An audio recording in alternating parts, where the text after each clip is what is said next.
नमस्कार दोस्तों, आप सभी का आपके YouTube channel youth star online classes में स्वागत है।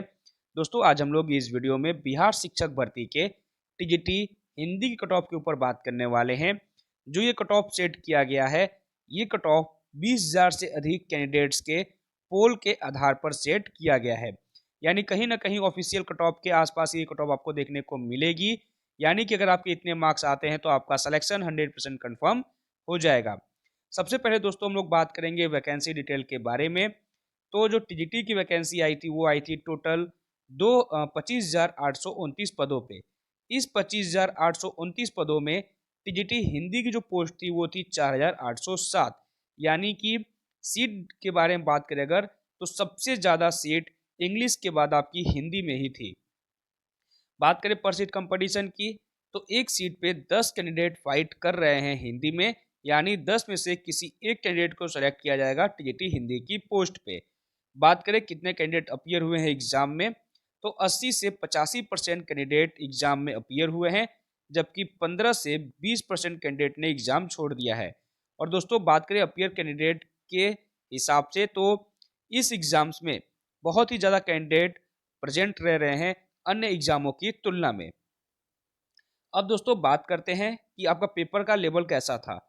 तो जैसा कि बीपीएससी के चेयरमैन ने वैकेंसी जब निकली थी उसी टाइम उन्होंने ट्वीट किया था कि क्वेश्चन के जो लेवल होंगे वो पूरी तरह से कैंडिडेट फ्रेंडली होंगे। TRE 1 की तरह डिफिकल्टी लेवल इस बार नहीं रहेगा। ठीक वैसा ही हुआ। जो क्वेश्चन पूछे गए हैं वो पूरी तरह से इजी टू मॉडरेट पूछे गए हैं। यानी कि 50% क्वेश्चन अगर इजी हैं तो 50% मॉडरेट थे। हार्ड क्वेश्चन यहाँ पर देखने को बिल्कुल भी नहीं मिला। बात करें आपके पेपर में कितने क्वेश्चन पूछे गए थे, तो कुल 150 प्रश्न आपके एग्जाम में पूछे गए थे 150 नंबर के लिए। लेकिन यहाँ पर 30 नंबर आप घटा दीजिएगा लैंग्वेज का, क्योंकि लैंग्वेज का जो नंबर है ये आपकी मेरिट में काउंट नहीं किया जाएगा। लैंग्वेज के पेपर में जो 30 प्रश्न पूछे गए थे, इस 30 में से सिर्फ 9 नंबर आपको लाना है क्वालिफाई करने के लिए। अगर आपके 9 नंबर आ जाते हैं लैंग्वेज के पेपर में, तो आप लैंग्वेज का पेपर क्वालिफाई कर जाते हैं। आपकी मेरिट बनेगी जीएस और सब्जेक्ट के पेपर पे। यानी कि 40 और प्लस 80 टोटल 120 नंबर पे आपकी मेरिट बनेगी। यहाँ पर बात करें जीएस के 40 प्रश्न पूछे गए थे। एवरेज कैंडिडेट ने 20 क्वेश्चन तक सही किया है। आंसर किसे मिलाने पे ये बात सामने आई है। जिनके भी 23 के आसपास क्वेश्चन जीएस में सही हो रहे हैं, तो ये आपका बेस्ट अटेम्प्ट रहेगा जीएस के लिए। वहीं बात करें सब्जेक्ट की, तो सब्जेक्ट से 80 प्रश्न पूछे गए थे। एवरेज कैंडिडेट ने 55 क्वेश्चन तक सही किया है सब्जेक्ट में, जबकि जिनके भी 58 के आसपास क्वेश्चन सही हो रहे हैं, तो ये आपका बेस्ट अटेम्प्ट रहेगा सब्जेक्ट में। टोटल बात करें ओवरऑल, तो 120 नंबर में जो एवरेज कैंडिडेट है वो 75 तक स्कोर कर रहे हैं। पर जिनके भी इस 120 नंबर में 81 के आसपास क्वेश्चन सही हो रहे हैं या 81 के आसपास उनके मार्क्स आ रहे हैं, तो ये आपका रहेगा बेस्ट स्कोर। ठीक है, ये आपका बेस्ट स्कोर रहने वाला है। लेकिन जरूरी नहीं है कि बेस्ट स्कोर के आधार पर ही आपकी कट ऑफ बनेगी, ऐसा बिल्कुल नहीं होता। जो एवरेज कैंडिडेट होते हैं उन्हीं के आधार पर कट ऑफ सेट की जाती है। अब दोस्तों बात करेंगे कट ऑफ के ऊपर मेल फीमेल की अलग अलग कैटेगरी वाइज। सबसे पहले बात करेंगे मेल की। तो मेल में यूआर कैटेगरी के लिए जो आपकी कट ऑफ रहने वाली है हिंदी की, वो 75 के आसपास रहने वाली है। यूआर कैंडिडेट में बिहार का जनरल और अदर स्टेट के सभी कैटेगरी के कैंडिडेट्स को शामिल किया जाएगा।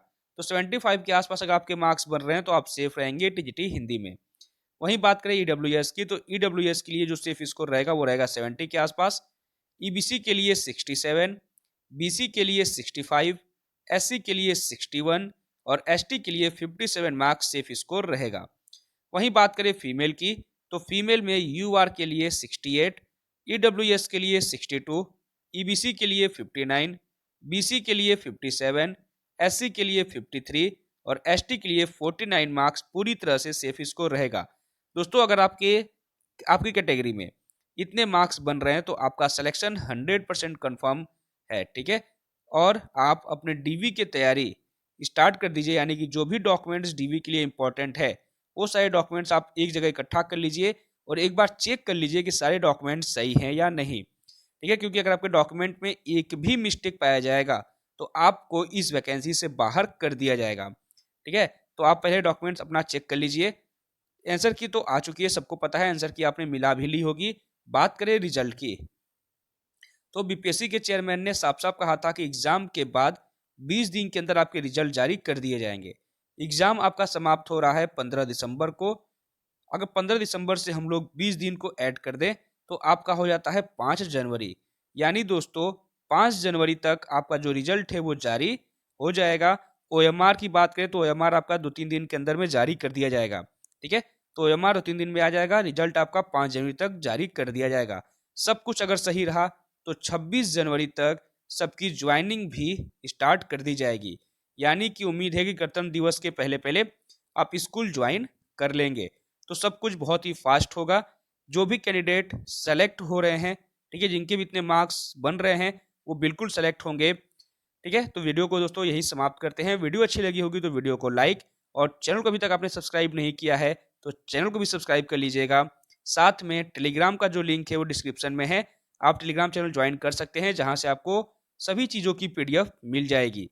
इसके अलावा दोस्तों डीवी के टाइम आपको बहुत परेशान नहीं होना है, कौन कौन से डॉक्यूमेंट ले जाने हैं डीवी पर स्पेशल मैं एक वीडियो बना दूंगा। ठीक है, उसको आप देख लीजिएगा। डीवी के लिए आपको ज़्यादा परेशान नहीं होना है, तो आप जुड़े रहिए। बाकी जो भी मदद हो सकेगी मुझसे, मैं पूरी मदद आपकी करूंगा।